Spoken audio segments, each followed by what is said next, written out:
Nous avions une jeunesse dynamique et je pense qu'ils ont besoin d'être encadrés et encouragés. Déjà, un devoir moral, parce que vous savez, quand on aime son pays, c'est le moins qu'on puisse faire. Puisque nous avions eu la chance de sortir, je pense que c'est bien d'échanger avec ceux qui ne sont pas encore sortis pour leur expliquer l'importance et la pertinence de le faire. Parce que ce n'est pas nécessairement en restant ici, cloisonné, qu'on pourra faire changer les choses.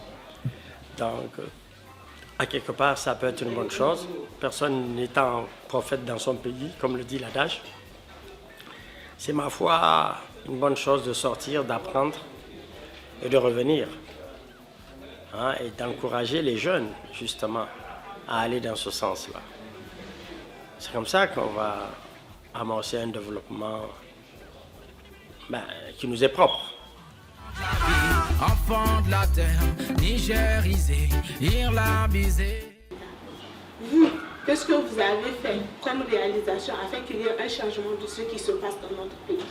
Le Nigérien a trop peur. Il faut avoir ce goût des risques. Mais attention, des risques gérables et calculés. Quand un parent envoie son enfant à l'école, il veut que son enfant finisse, comme vous l'avez dit, dans la fonction publique. Son enfant finit en tant que ministre, son enfant finit en tant que député. Oui, donc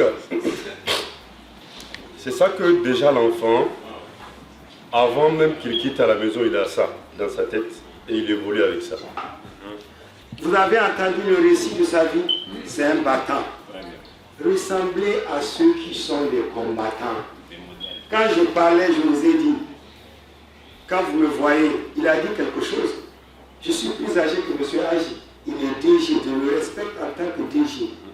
Qu'est-ce que vous entendez quand on parle? C'est votre ego qui parle ou bien c'est la raison qui parle en vous ou votre foi? Parce que votre foi vous demande de toujours écouter, écouter, écouter et après parler. Merci. Ayez l'esprit ouvert et l'autre aspect, ne cherchez pas, comme l'a dit M. André, à répondre à tout.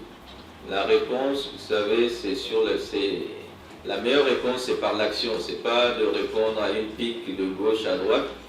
Si vous êtes bon, ça va se voir. Et ceux-mêmes qui vous critiquaient un jour, c'est eux qui vous tendront la main pour dire qu'ils vous respectent. À l'égard de nos autorités, justement, il est temps qu'ils se branchent. Il faut qu'ils comprennent leur mission. Leur mission, justement, pour construire le pays, il faut investir dans la jeunesse. Donc, ils ont une mission d'accompagnement, d'encadrement. Ces autorités doivent comprendre que cette jeunesse-là, c'est la leur d'abord. Oui, donc il faut un changement de mentalité au niveau des autorités. Il faut que tout soit mis sur pied pour permettre aux jeunes vraiment d'avoir, quand on prend l'État, un père, une mère, qui peut m'aider à aller étudier. Oui, parce que c'est ça le rôle des autorités, c'est de créer les conditions, tant à l'interne qu'à l'externe. À l'interne avec les moyens qu'on a, à l'externe avec les différents partenaires, ceux-là même qui s'intéressent à notre pays, à nos richesses, doivent comprendre qu'ils doivent mettre la main à la pâte. Il faut négocier des bourses d'études pour nos jeunes. Il faut faire en sorte que le maximum de Nigériens sortent pour aller à l'étranger, apprendre, se perfectionner, se réaliser, parce que c'est comme cela seulement qu'on va pouvoir se développer, et pas autrement.